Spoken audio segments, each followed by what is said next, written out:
प्रिय दर्शकों, कनाडा क्या व कैसे जानें संक्षेप में नाम की श्रृंखला में आपका पुनः स्वागत है।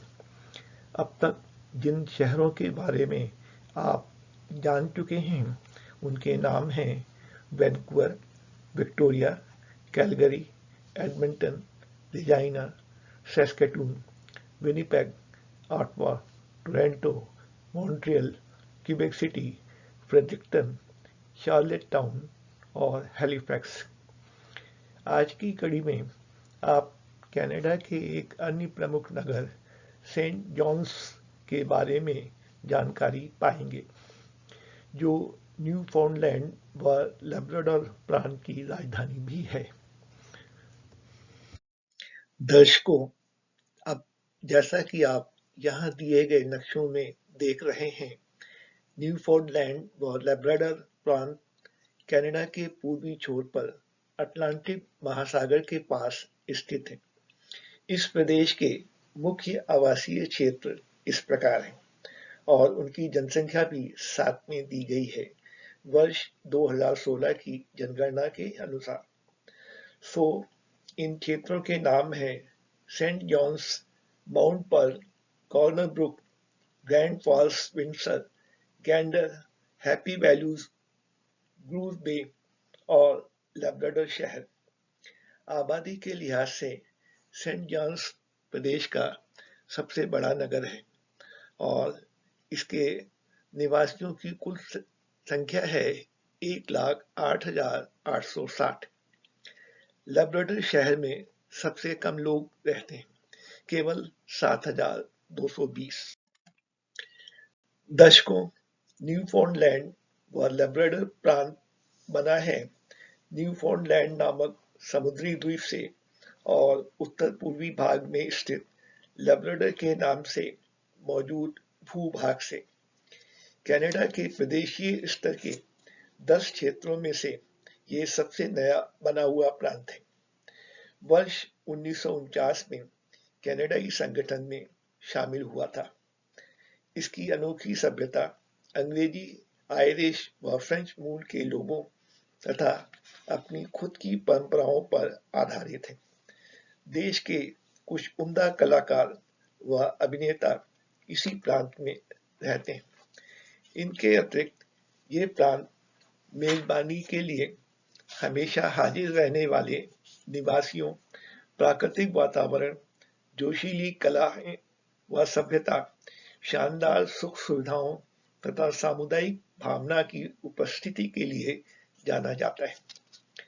अब जहाँ तक स्थानीय मौसम का सवाल है, तो न्यूफाउंडलैंड व लैब्राडोर प्रांत में ठंड तो होती ही है, लेकिन बहुत ज़्यादा नहीं, और गर्मियाँ भी हल्की गर्म व सर्द होती हैं।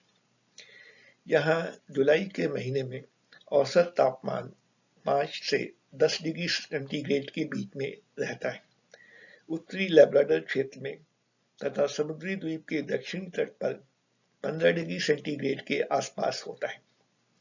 अगर समयांतर की बात करें तो इस प्रदेश में समय टोरंटो के स्थानीय समय की तुलना में 1.5 घंटे आगे चलता है। यानी जब टोरंटो में सुबह के 11 बजते हैं तो न्यूफाउंडलैंड व लैब्राडोर प्रांत में दोपहर के 12:30 बज रहे होते हैं। टोरंटो की तरह यहाँ पर भी डे टाइम सेविंग मोड अपनाया जाता है। मार्च के दूसरे रविवार से नवंबर के पहले रविवार के बीच की अवधि में हर साल। दर्शकों, सेंट जॉन्स राजधानी तो है ही न्यूफाउंडलैंड व लैब्राडोर की। ये इस प्रांत का मुख्य व्यापारिक, वित्तीय, शैक्षिक व सांस्कृतिक केंद्र भी है। ये कनाडा का सबसे पुराना व पूर्वी भाग के अंत में स्थित आवासीय क्षेत्र है। सेंट जॉन्स नगर में किसी भी बड़े शहर की सुख सुविधाओं व छोटे कस्बे के पारंपरिक आकर्षण का मेल दिखता है। यहाँ अनेक शॉपिंग कॉम्प्लेक्स हैं और इंडस्ट्रियल एरिया भी हैं। इसमें किसी भी उन्नतशील नगर में उपलब्ध सुविधाओं का लाभ प्राप्त है। प्रांत की लगभग 1/3 आबादी सेंट जॉन्स में ही रहती है। इसी कारण से वर्ष 2017 में 1,13,948 लोग यहाँ रहते हुए पाए गए थे।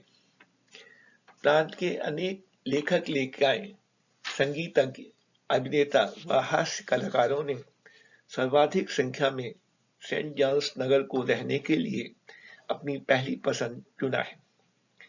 ब्रिटिशों द्वारा पनाह पाने के लिए बनाया गया बंदरगाह व मछली पालन के लिए उपयुक्त अटलांटिक भू क्षेत्र, इन दोनों कारणों से शुरू में मछली पालन व्यवसाय में लगे यूरोपीय लोगों के लिए सेंट जॉन्स नगर व्यापार करने हेतु सीमा चौकी बना था। शहर के लिए हालांकि मछली पालन का महत्व अभी भी है, लेकिन आज सेंट जॉन्स नगर को प्रांत के समुद्रगामी तेल व गैस उद्योग के लिए प्रमुख सेवा केंद्र के रूप में गिना जाता है। दर्शकों, अब देखते हैं कि सेंट जॉन्स नगर में किस प्रकार पहुंचा जा सकता है। यहाँ आने के लिए Halifax, Montreal, Ottawa, Toronto, Edmonton, Calgary व लंदन से सीधी हवाई सेवाएं उपलब्ध हैं और सबसे कम समय लगता है हैलिफैक्स से सेंट जॉन्स पहुंचने के लिए। ब्रिटिश सैलानियों के लिए तो लंदन से सेंट जॉन्स आना आसान है, केवल 5 घंटे का समय लगता है। दुर्भाग्य से वर्तमान में रेल सेवाओं का यहाँ अभाव है। हालांकि पहली यात्री रेल सेवा जून 1898 में यहाँ प्रारंभ हुई थी, लेकिन जुलाई 1969 के आते आते ये बंद हो गई। इसी तरह आखिरी मालगाड़ी जून 1988 तक चलाई गई थी। अब अगर कार द्वारा सेंट जॉन्स नगर आना हो तो मैरीन अटलांटिक की फेरी सेवा, जिसमें 5-6 घंटे का समय लगता है, नोवा स्कोशिया प्रांत के नॉर्थ सिडनी नामक स्थान से ले सकते हैं। न्यूफाउंडलैंड समुद्री द्वीप के पोर्ट ऑक्स बॉक्स के नाम से पश्चिमी तट पर अथवा अर्जेंटीना नामक पूर्वी छोर पर इससे पहले पहुंचा जा सकता है और फिर वहां से 2 घंटे की कार ड्राइव पूरी करके सेंट जॉन्स आया जा सकता है। रास्ते में प्राकृतिक दृश्यों का नजारा लेते हुए टोरंटो से न्यूफाउंडलैंड तक का सड़क मार्ग करीब 2700 किलोमीटर लंबा है और कार द्वारा इसे पूरा करने के लिए समय लगता है लगभग 3 दिनों का, रास्ते में हर रात कहीं पर गुजारते हुए। दर्शकों, अब चलते हैं कुछ पर्यटन स्थलों की ओर। तो इस क्रम में सबसे पहले आता है केप स्पियर लाइट हाउस, जो एक राष्ट्रीय ऐतिहासिक धरोहर भी है। यह न्यूफाउंडलैंड व लैब्राडोर प्रांत का ऐसा सबसे पुराना प्रकाश स्तंभ है जो आज मौजूद है। इसके साथ ही ये प्रदेश के समुद्री इतिहास का प्रतिष्ठित प्रतीक भी है। वर्ष 1836 में निर्मित ये स्थल कनाडा के पूर्वी सीमांत पर स्थित है। प्रकाश स्रोत व अन्य तकनीक में समय के साथ परिवर्तन होता रहा है। वर्ष 1955 तक, जब एक नए भवन में इसका स्थानांतरण हो गया। अपने ऐतिहासिक महत्व के अतिरिक्त ये सर्वोत्तम स्थान सिद्ध हुआ है समुद्री पक्षी, हिमखंड, जलयान व वेल्स मछलियों का नजारा पाने के लिए। यहाँ से केप स्पियर दुर्ग के अवशेषों के बारे में भी जाना जा सकता है। इसी किले की वजह से द्वितीय विश्व युद्ध के दौरान सेंट जॉन्स नगर और उसके बंदरगाह की रक्षा हो पाई थी जर्मनी की यू नौकाओं से। सिग्नल हिल ऐसा स्थान की याद दिलाता है जहां से सेंट जॉन्स हार्बर को सुरक्षित रखना संभव हो पाया था। 17वीं सदी से दूसरे विश्व युद्ध तक, और साथ ही मार्कोनी को वर्ष 1901 में सफलता भी मिली थी, पहली बार बेतार संचार के सिग्नल को अटलांटिक समुद्र के उस पार भेजने में। वर्ष 1951 में इसे राष्ट्र का ऐतिहासिक स्थल भी घोषित किया गया, सैनिक गतिविधियों और संचार के महत्व को ध्यान में रखते हुए। केबेक टावर भी सिग्नल हिल पर स्थित है। वर्ष 1898 में इसका निर्माण कराया गया था। जॉन केबेक द्वारा न्यूफाउंडलैंड की खोज के 400 वर्ष पूरे होने पर, और तब क्वीन विक्टोरिया शासन के 60 साल भी पूरे हुए थे, बेतार संचार से जुड़े उपकरण इसी टावर में स्थापित थे वर्ष 1958 तक। इसे अतिरिक्त गौरव भी प्राप्त है जब वर्ष 1920 में मार्कोनी को सफलता यहीं पर मिली थी, ह्यूमन वॉयस को पहली बार समुद्र पार भेजने में।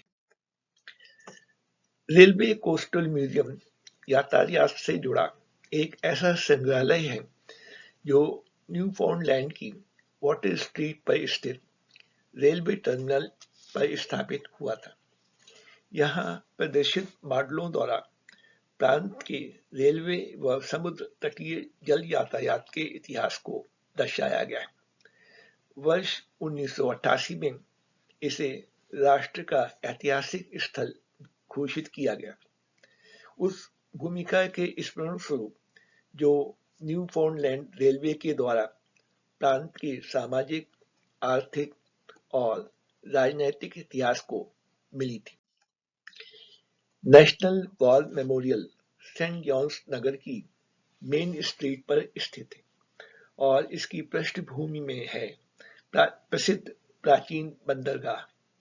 यही स्मारक याद दिलाता है युद्ध काल के दौरान पृथ्वी व समुद्र में प्राप्त प्रांत की उपलब्धियों को। सजीव कांस्य प्रतिमाओं के जरिए royal Newfoundland regiment, royal naval reserve, mercantile marine व फॉरेस्ट्री कोर्स का प्रतिनिधित्व यहाँ दर्शाया गया है। वर्ष 1924 में इस स्मारक का अनावरण किया गया था। प्रथम विश्व युद्ध में न्यूफाउंडलैंड द्वारा दिए गए योगदान की स्मृति में। इसमें विशाल ग्रेनाइट पत्थर से बनी नींव पर 5 कांस्य की मूर्तियां स्थापित हैं। बीच में स्थित है बाएं हाथ में फ्लेमिंग टॉर्च ली हुई बड़ी मूर्ति, जो युद्ध काल में न्यूफाउंडलैंड द्वारा दिए गए योगदान के फलस्वरूप मिली आजादी को दर्शाती। सेंट्रल प्लेग प्रथम विश्व युद्ध में शहीद हुए सैनिकों की सम्मान में, जबकि शेष फलक दूसरे विश्व युद्ध, कोरियाई युद्ध, अफगानियों के खिलाफ हुए युद्ध और 1812 के युद्ध की शहीदों की स्मृति में है। यह स्मारक उसी स्थान पर बना है जहां से न्यूफाउंडलैंड प्रांत के सैनिक युद्ध भूमि के लिए रवाना हुए थे और प्रथम विश्व युद्ध की समाप्ति पर वापस भी लौटे थे। दलून्स नाम से एक सांस्कृतिक केंद्र है सेंट जॉन्स नगर में। इसमें एक कला दीर्घा और प्रांत के अभिलेखागार व संग्रहालय स्थित है। 2005 में खोले गए इस केंद्र पर सैकड़ों प्रदर्शनियां व 1000 से ऊपर शैक्षिक प्रोग्राम जनसाधारण के लिए आयोजित हो चुके हैं, जिनके माध्यम से पूरे विश्व को प्रांत का महत्व बताया गया है। इस केंद्र पर प्रांत की बहुतेरी कलाकृतियों और इतिहास के अभिलेख संग्रहित हैं, जिनसे दर्शकों को अविस्मरणीय अनुभव प्राप्त होता है। प्राकृतिक इतिहास के ऐसे लाखों सैंपल भी रखे गए हैं, जिनसे प्रदेश की वर्तमान व भविष्य की स्थिति का संबंध बीते समय से जोड़ता है। स्थानीय व अंतर्राष्ट्रीय कलाकार व हस्तशिल्पियों द्वारा बनाई गई हजारों कलाकृतियां भी यहाँ पर सजोकर रखी गई। ओशन साइंसेज सेंटर यानी समुद्री विज्ञान केंद्र मेमोरियल यूनिवर्सिटी के अंतर्गत स्थापित शोध की सुविधाएं प्रदान करने वाला एक संस्थान है। इसकी अनुसंधान शालाओं में उत्तरी अटलांटिक मत्स्य पालन, समुद्री विज्ञान, पर्यावरण, पानी में पाए जाने वाले जीव जंतुओं आदि पर शोध कार्य किए जाते हैं। सेंट जॉन्स को समुद्री विज्ञान के क्षेत्र में प्रख्यात एक विशिष्ट स्थान की मान्यता प्राप्त है। इसी कारण से यहाँ मौजूद हैं अनेक प्राइवेट व पब्लिक संगठन जो कार्यरत हैं समुद्र से जुड़े अनेक क्षेत्रों में, जैसे offshore energy, ocean observation and science navigation, communications, remotely operated vehicles, autonomous underwater vehicles, subsea technologies, simulation, transportation, defence, security, education and training. Quidi Vidi brewery Saint John's नगर में स्थापित पहला मदिरा उत्पादन का केंद्र है, जो वर्ष 1996 में स्थापित किया गया था। वर्तमान में यह न्यूफाउंडलैंड की सबसे बड़ी क्राफ्ट ब्रूअरी बन चुकी है, क्योंकि यहाँ पर साल में लगभग 7.5 लाख लीटर बियर बनकर तैयार हो रही है। बैनरमैन पार्क सेंट जॉन्स नगर में बना हुआ विक्टोरिया जमाने का एक बाग है। इसका नाम सर अलेक्जेंडर पर रखा गया था, जो वर्ष 1857 से 1864 के बीच न्यूफाउंडलैंड प्रांत के गवर्नर रह चुके हैं, और उन्होंने ही वर्ष 1864 में पार्क बनाने के लिए जमीन उपलब्ध कराई थी। बैनरमैन पार्क विशेष डिजाइन में बना होने के कारण आज भी लोगों के लिए आकर्षण का केंद्र है। ये 19वीं सदी में बने ब्रिटिश पार्कों की याद दिलाता है। वर्ष 2010 में फाउंडेशन की स्थापना हुई थी इसके मास्टर प्लान को अमल में लाने के लिए, और इस प्रयास के सफलतापूर्वक पूर्ण होने पर वर्ष 2015 में सेंट जॉन्स नगर के सालाना जश्न के मौके पर एक विशेष समारोह का आयोजन भी हुआ था। सेंट जॉन्स जैसा बंदरगाह पिछले 500 वर्षों की अवधि में दुनिया के किसी भी कोने में नहीं पाया गया। नगर का व्यापारिक केंद्र होने के कारण आज भी यहाँ पर विश्व के अलग अलग भागों से आए नाविक परस्पर मिलते हैं, अपनी अपनी चीजों को खरीदने बेचने हेतु। साथ ही अटलांटिक महासागर के पार से आए जहाजों ने अपना पड़ाव डालने के लिए इसी स्थान को चुना भी है। 16वीं सदी में वाटर स्ट्रीट उत्तरी अमेरिका की सबसे पुरानी सड़क थी। वर्तमान में इस पथ को गौरव प्राप्त है।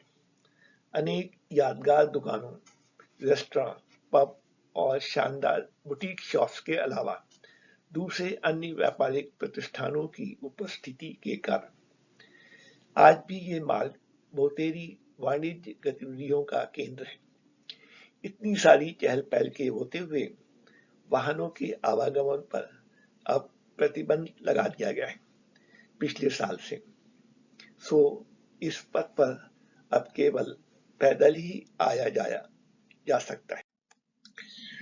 द बैप्टिस्ट नाम से सेंट जॉन्स में स्थापित सभागार राष्ट्र का एक ऐतिहासिक स्थल है। वर्ष 1842 से 1892 तक की अवधि में बने यह विशाल भवन लैटिन क्रॉस की आकृति में है। इसके इर्द गिर्द बने हैं 46 मीटर ऊंचे 2 पतले टावर। इसके सर्वाधिक उल्लेखनीय कलात्मक फीचरों में शामिल हैं गोल्ड लीफ से अलंकृत छत और कुछ उत्तम मूर्तियां। रोमन कैथोलिक बेसिलिका यानी सभागार को न्यूफाउंडलैंड प्रांत के बेहतरीन व महत्वपूर्ण भवनों में गिना जाता है। भवन के बाहर स्थापित लेडी फातिमा की विशाल प्रतिमा उन पुर्तगाली नाविकों द्वारा भेंट की गई थी जो भाग्यवश मरने से बच गए थे।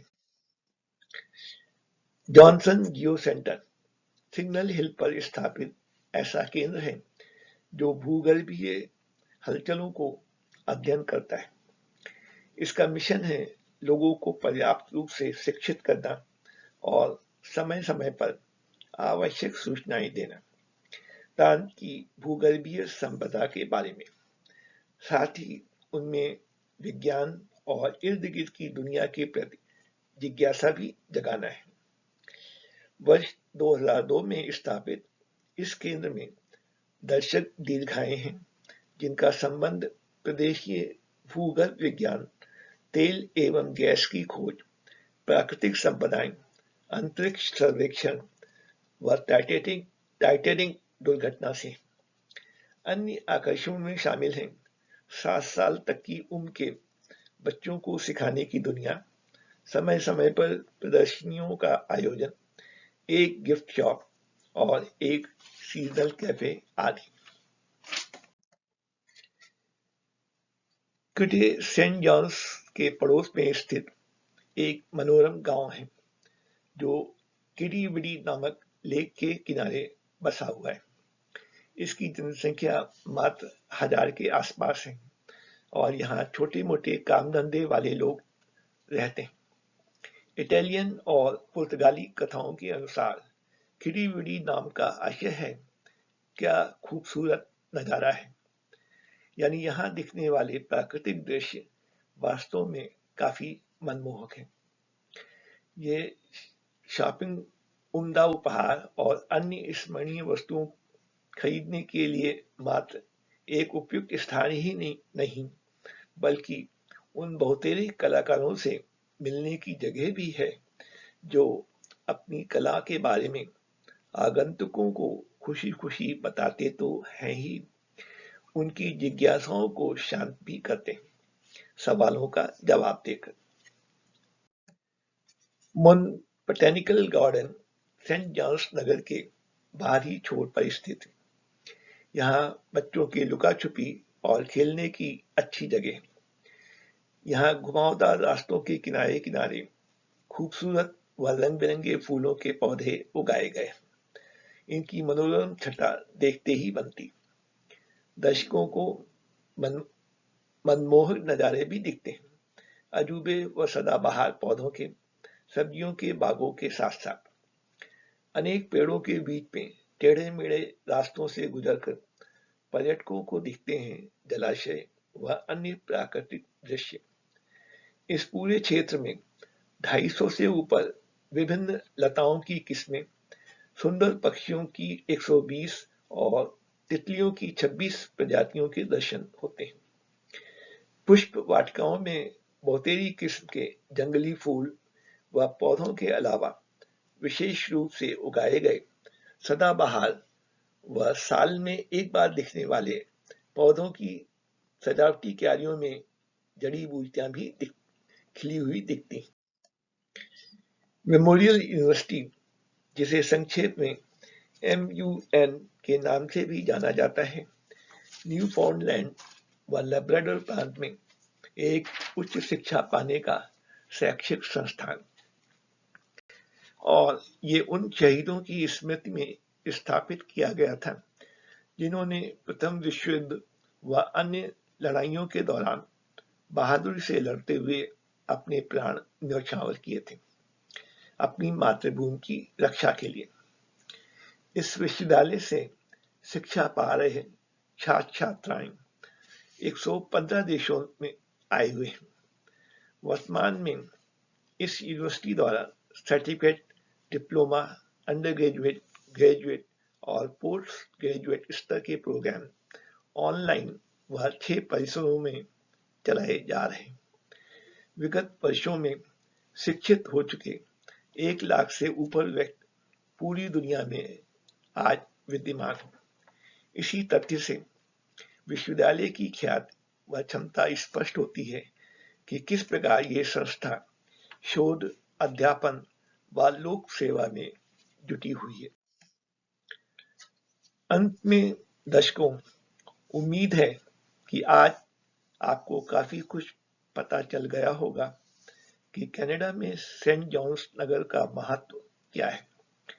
श्रृंखला की अगली कड़ी में आप एक अन्य प्रमुख शहर व्हाइट हाउस के बारे में जानेंगे, जो यकोन टेरिटरी में स्थित है। अब अगर आपको ये सारी जानकारी अच्छी लगी हो तो कृपया अपनी पसंद दर्शाने के लिए थंब अपर्स मार्क पर क्लिक करें, जो आपको शुरू में मिलता है एपिसोड देखने के लिए लिंक पर जाते समय। यदि आगे भी आप इस तरह की जानकारी पाने को सुख हो तो चैनल को सब्सक्राइब करना न भूलें, ताकि भविष्य में अपलोड होने वाली सभी कड़ियों की सूचना आप तक स्वतः पहुंच सके। हम जल्द ही आपकी सेवा में फिर हाजिर होंगे। कनाडा क्या व कैसे जाने संक्षेप में नाम की सीरीज में अगले एपिसोड के साथ। तब तक विदा लेने से पूर्व आप धन्यवाद भी स्वीकार करें हमारे साथ अब तक जुड़े रहने के लिए। सेंट जॉन्स शहर घूमने के लिए आप वीडियो भी देख सकते हैं नीचे दिए गए लिंक पर जाकर कॉपी करने के बाद।